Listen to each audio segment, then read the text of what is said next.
knowing that we are so worthy of absolutely everything that we desire, how to manifest. So the first step is asking, like, get clear on what it is that you want. I like to peel that back even further and ask yourself how you want to feel. The bottom line is, with fear, it comes down to either I'm not enough or I'm not supported. And this is something that my coach shared with me. And it is in every single fear or excuse that we have. Either we don't believe that we're enough or we don't believe that we're supported.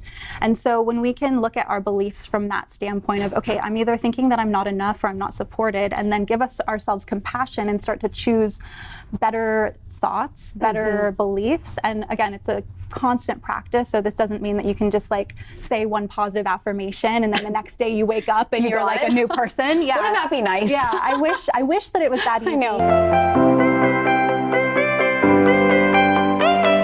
Are you new to manifestation, or have you tried manifesting and it just hasn't worked?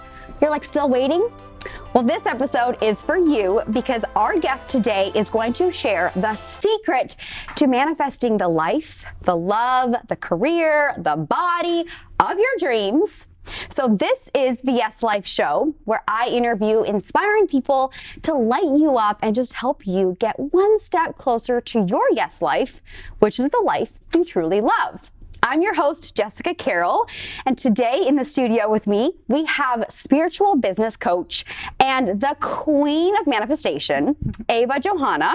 Thank you so much for coming today and saying yes. Thank you so much for having me. I'm so excited to be here, and I love being referred to as the queen of manifestation. I think that that is such a great title, and it was kind of self-proclaimed for a while, so now I'm like, okay, other people are catching on. Yeah, cool. I mean, manifestation expert, queen of manifestation, to the point where her hubby is actually in studio right now, and I'm pretty sure she manifested the man of her dreams. I did, yes, I did. So you actually have a very crazy, unique, and a bit magical journey. You started at age 16, you were homeless, and then you are now making a six-figure salary doing what you love. So reflecting back, what was like the big mindset change that you had to make to kind of overcome all those challenges and really manifest your yes life? Yeah, so when I was in the thick of homelessness and then also just like the struggle mentality that I had in my early 20s, I had no idea, like zero idea about spirituality or wellness. Like I was the girl that would party from Friday through Sunday constantly. Like I love champagne, and not good champagne either. It was it was like Cooks. Oh no, the hangover in a glass. Oh gosh, yeah. So that was my life for quite a long time. And at a certain point, I just remember like crying in the bathroom, just crying while I was showering, asking, why is this happening to me? And it was like this rock bottom where I kind of just realized that there had to be a better way. And I'm always like very curious in every aspect of my life. And so once I had that like one thought of like, there has to be a better way, I just started searching. And I think that that's kind of like the beauty of being curious, is that we get to really explore all the different things that life has to offer. And so I just went down that journey and found yoga and spirituality, and it was at that point that my mindset started shifting from like, all of this around me is not happening to me, it's happening for me. Right. And when we can start to shift into that perception, the world opens up and expands in such a beautiful way, and we really get to experience the magic that is life, you know, and it's not so like me against the world. Instead, like, how can I co-create with the world around me to really manifest the life of my dreams? Right. So, but a lot of people are like, okay, I'm manifesting. Yes, I want to, fly on a private jet. I want to have the life of I want to be skinnier. It's not working. Yeah. Why is it not working? Like, you can't just sit on your couch and think about it. I mean, you still have to make money and you still have to do the work. So why, if some people are manifesting and it's not working, why do you think it's not working? Yeah, so that's such a good point, and really two things. So one, we're constantly manifesting, but usually what we're manifesting is not in service of whatever it is that we desire, whatever we dream. So we focus on what we don't have or what's not working versus focusing on what we do have and what is working.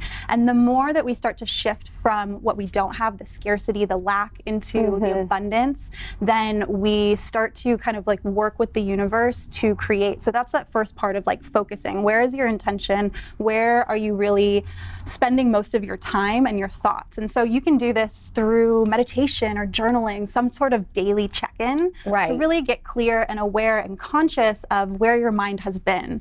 And I know that for me, for so long, especially with money, I would look at my bank account and say, that's not enough, or this promotion at my corporate job wasn't enough, and I would need more money in order to be able to sustain the life that I wanted.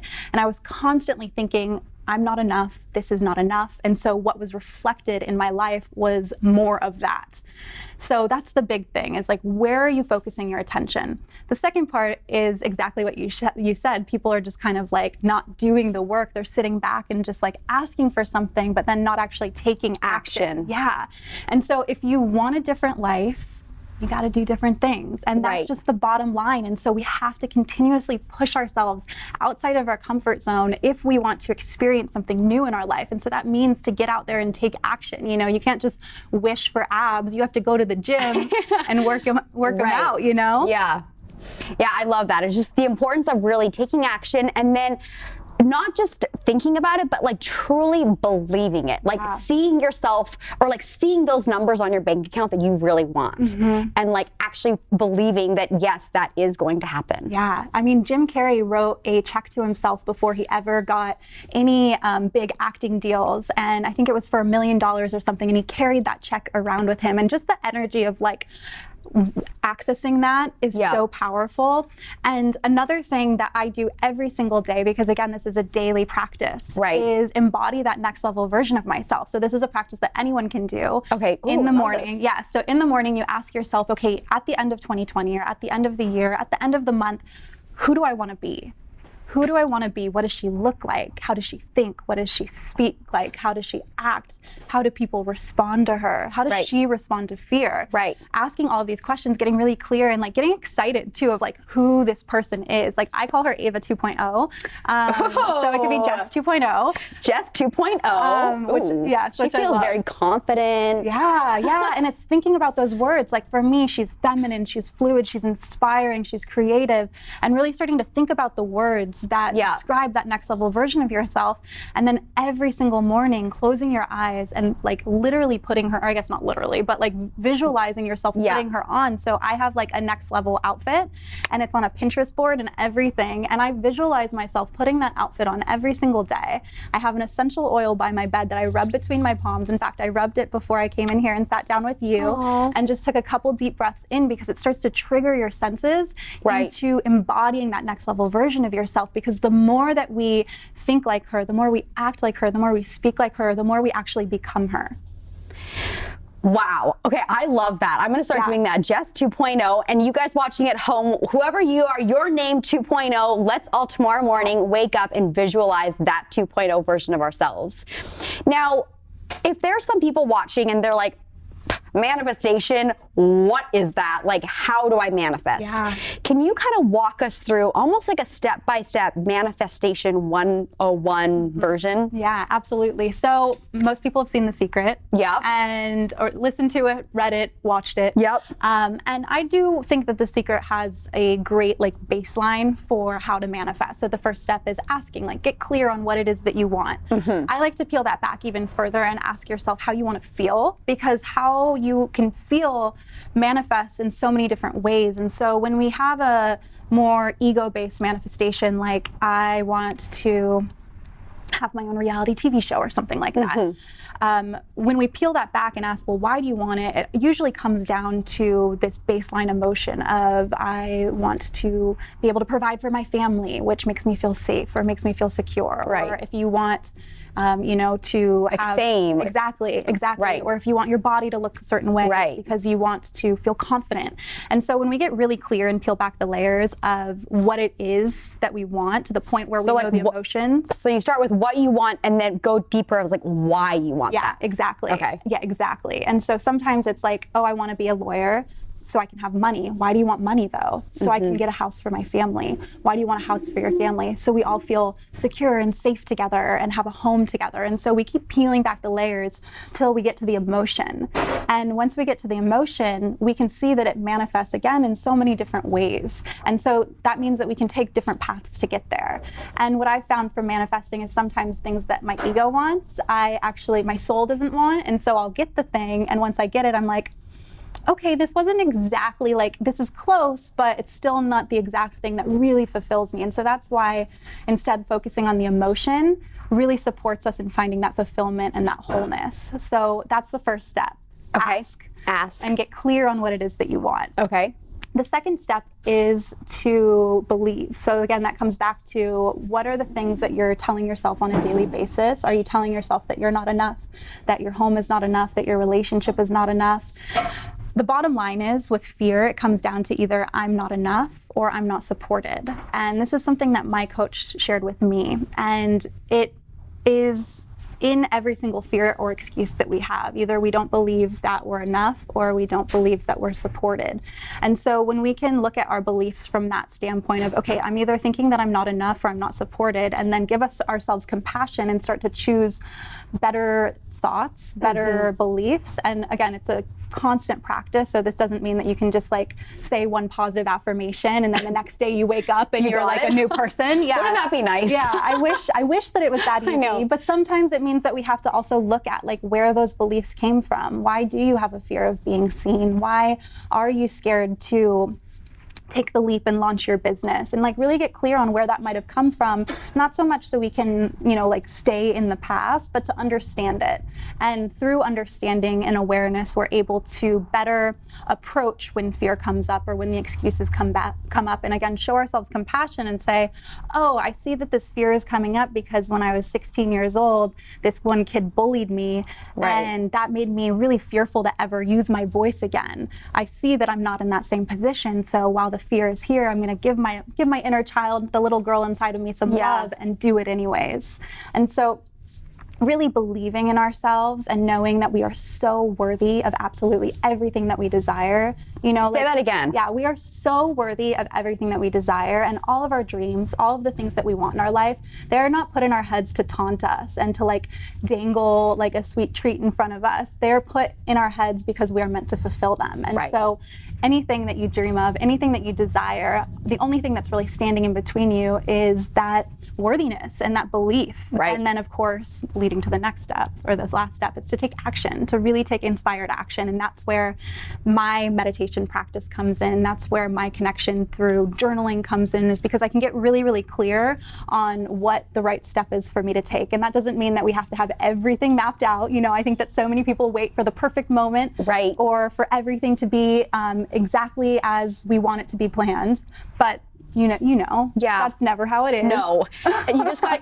And I always say, just stay in motion. So if you're always doing one little thing just to stay in motion, then you're always going to keep going up. Yeah, exactly. And it's like, the horizon it's not at one spot. It's always going to stay in the ahead of you. So just stay in motion. So recap. The 3 steps of manifestation is 1, just get clarity on what you want. 2 is truly believe it will come true. And then 3 is just take action. Take action, yeah. And also don't be so connected and like controlling on when it's going to come to you too. Just know when it's... Yeah, exactly. The universe, it's like you're the only person in a hurry. And if you're in a hurry or if you're in a rush, that causes anxiety and stress. But if you just trust the universe, God, whoever the upper power, then it'll just happen, right? Yeah, exactly. And there's this thing called the law of gestation, which is basically things take time, just like seeds gestate, and it takes time for seeds to become flowers. That's the same thing with our manifestations too. And ultimately, we have a very finite view of what's going on in the world and in the universe. Whereas for me, my belief is that the universe, our higher selves, our intuition, has this greater plan. And so when we can just take a step back and trust that we are being guided and everything is happening for us in perfect timing, then it really takes a lot of the pressure off of what I was saying of like me against the world, because that's how I operated for so long. And it just feels so much better to know that like I am fully supported and I am being guided, even if something takes a little bit longer. I mean, wow, all these words coming from you. I mean, I can't even imagine being a 16-year-old homeless, and now you're sitting here, and how old are you? 27. And you're, okay, 27, and you're saying like things happen for you, not to you. And so take us back, like you were so young. What was it like going from, I mean, you could say almost rock bottom to now like living this life that you manifested? Like I literally have the goosebumps just saying it. I love that so much. I mean, it was hard growing up. So I grew up in Calabasas, which is, an hour north of here. It's where the Kardashians live. It's where Bieber lives, and like all of these people with massive wealth. And so my family growing up, before my parents or my stepdad and my mom separated, we did have wealth. And it was really, really difficult when they separated to have everything stripped away from me. It was almost as if an identity was being taken away from me, and I had to redefine who I was. And I was redefining on this really rocky basis of I'm not safe because I don't have my needs met, and I'm not enough because I see everyone around me having so much. And so the first half of my 20s, and it's still work that I do today, was really about reevaluating this idea of not being enough and not being supported. Again, going back to those two baseline fears and beliefs. And so it was hard. It was really, really hard. And a lot of my relationships were built on that rocky foundation as well. My career was built on that rocky foundation. And it took me hitting rock bottom in my early 20s to start to build that again. And I had migraines every other week. I was sitting behind a desk for 10 to 12 hours a day, just so miserable. My eyesight was literally deteriorating. Oh my gosh. It was intense, but it's not like I'm not unique in that story. Like so many people. Right. I was just going to say that there's so many of us that battle with that monkey brain and monkey mind that says we're not enough. Yeah. We're not enough. And so, I mean, if her story will inspire you to just know that you are enough, and everyone is enough, and we can all manifest whatever we want if we just believe in ourselves. Yeah. And even if you, like, I'm a huge Post-it note fan. I love it. Even if you need to write on a Post-it note, like, I am enough. So when you're brushing your teeth in the morning, you're reminded that you are enough. Yeah. Well, thank you so much for sharing your story. Thank you for having me. And one last question. I'm a huge morning routine enthusiast. Ooh, me too. Do you have a morning routine? Oh, yes, girl, I do. Mornings are sacred to me. Sacred. I love them. Well, and the thing is, it's like this sets a tone for the rest of your day. So why not start off with like the highest note? And I think a lot of people have this conception that we have to have a lot of time to have our morning routine. And if we want to have a slow morning, we have to have like hours on hours. Right. And that can be really frustrating for like moms or women that have to be at work at 8 a.m. or 7 a.m. There's so many people that don't have hours of time in their morning. And so for me, the importance of my morning routine is to be really intentional with my time. Yeah. It looks different every single day, but I know that I will always have a meditation in there where I embody my next level self. I put on Ava 2.0 and from there, I will journal a little bit. And one of the things that's really helped me in showing up as that next level version of myself, because for so long I would just like work from home, wear my PJs, and like have my hair all frumpy. So every single morning I wake up, I do my makeup, I do my hair, I put on like a boss babe outfit, and I again embody that next level version of myself. And I swear, like, it creates massive shifts in your energy. And then the rest of the day, I'm operating from that headspace of what would Ava 2.0 do? Right. If you look good, you feel good. Exactly. Like, and Ava 2.0 has makeup and a boss babe outfit on. Well, thank you so much. So any last words for our viewers who maybe want to dive into manifestation? Yeah, just know that we are constantly co-creating the world around us, and everything, again, like I said, that you desire, you were meant to have. And so it's just taking that action and knowing that you're so supported along the way. And it's a magical, magical ride when we really start to lean into this power and trust ourselves too along the journey. And if we want to follow your inspiration and check you out daily, how can they follow you? Yeah, so my Instagram is @Ava Johanna, and then I have a podcast called The Alchemized Life, where I talk to beautiful people like Jess all the time and really focus on how we can incorporate practical tools to alchemize our lives and change our lives from just the ordinary into the extraordinary. And if Ava can do it, you can do it too. Thank you so much for saying yes and joining me in the studio. Say yes to manifestation, and if you tried it, maybe use a few tips she shared today just to take it to the next level, your 2.0. And I will see all of you guys in the next episode. Bye, have a great day.